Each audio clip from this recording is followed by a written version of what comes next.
Good evening. My name is Carlos Shane, and today we are here to discuss one of the most well-known motor entrepreneurs, Henry Ford, who revolutionized the motor industry as we know it, and even has some influence today. So, in the beginning, Henry Ford aimed to make cars affordable for everyone, not just the wealthy. You see, back in the 1900s, having a car was a symbol of status because only the wealthy had it. So if you had one, it's just as much of a flex as it is today, except on a little bit different level. So in 1903, Ford founded the motor company with a focus on affordable, mass-produced vehicles. Now, his goal was to build quality vehicles at a lower cost for the average person. He wanted to make cars accessible for everyday citizens. In 1908, the Model T was invented, which was Ford's first affordable car for the average American.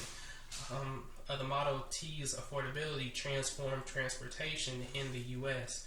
The car was accessible, and and thanks to Ford, it was easier. It became easier to produce later on, allowing even a person in the 1900s who didn't have a great income but could also own a vehicle. In 1913, Ford introduced the moving assembly line, reducing the Model T's production from 12 hours to simply 93 minutes. This impacted the production and efficiency of vehicle costs heavily. If I could get a car in simply 93 minutes, it would be astounding. And back in the day, this might as well have been dark magic because a car being able to be produced in a short period of time, as well as run good and not cost an arm and a leg, made it very easy for anyone to own one. By 1924, the Model T's price dropped to $260, making car ownership widely accessible. Ford's production innovations allowed them to sell those cars for low prices like that. Ford also dwelled in worker production and productivity. Ford doubled worker wages to $5 a day, which attracted skilled labor and reducing turnover. This policy increased productivity and loyalty. He had more skilled laborers coming to him, wanting to work, providing jobs, as well as giving to the people all at the same time. Ford's wages increased, boosted worker morale, and led to a more committed workforce. This policy is now a standard in all industries today. If you want someone to work efficiently or better, and they're doing a good job, you will increase their pay, which increases their morale. Ford was one of the first ones to introduce this idea. Ford's approach minimized inventory, creating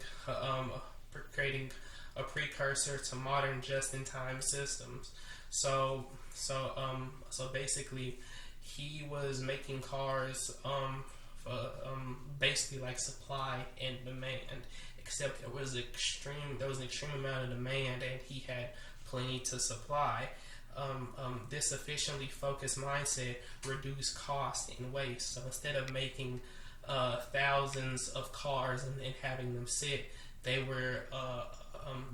made the cars almost to order based on how many people needed and wanted them.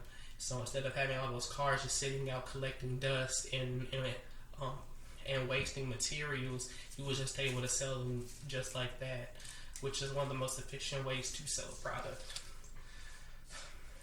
Ford expanded operations to Europe and South America, promoting global manufacturing.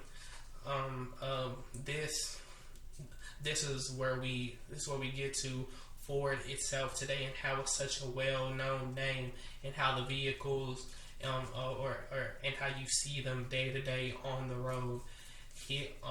His company is one of the most well known for those heavily powered trucks that just don't know when to stop at a red light. Ford standardized vehicle parts, making repairs simpler and reducing production costs. This benefited from being able to use interchangeable parts, because the Model T, it was the first car and the production was the same. So there was something wrong with the car, you could fix it easily, just like that, without almost issues. Nowadays, since there's so many models and cars have been made since the 1900s, a lot of parts go out of stock. And if you have that model, you don't have that part, you might your only option is to go and buy a new vehicle.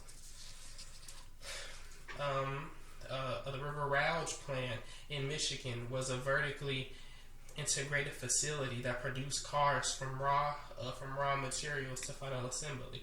This is actually called vertical integration, where you control every aspect of a product's creation, from the materials to the production to the sale and all of that. This is an example of how Ford's large-scale, efficient operations actually worked. They controlled the materials all the way through to the end, so you didn't have to go out and buy the materials, making costs go up for everyone since they controlled every aspect of it. Ford left a legacy. His legacy includes mass production, standardized parts, and assembly line processes that industry still use today. A lot of ideas and a lot of the influence we get for how we make our cars today is all thanks to Ford. Sure, we use more machinery since we're in the 2000s, but Ford was the one that set the groundwork for all of this. He influenced worker industries as well as car production, and just made it all, like, overall just better. Ford's methods set the global standard for everything that we see today, and I, for one, am very thankful that that cars are cheaper than what they could be had we went with another method. This concludes my presentation about Henry Ford and his mass amount of contributions that he did for the motor industry. Thank you, and have a good night.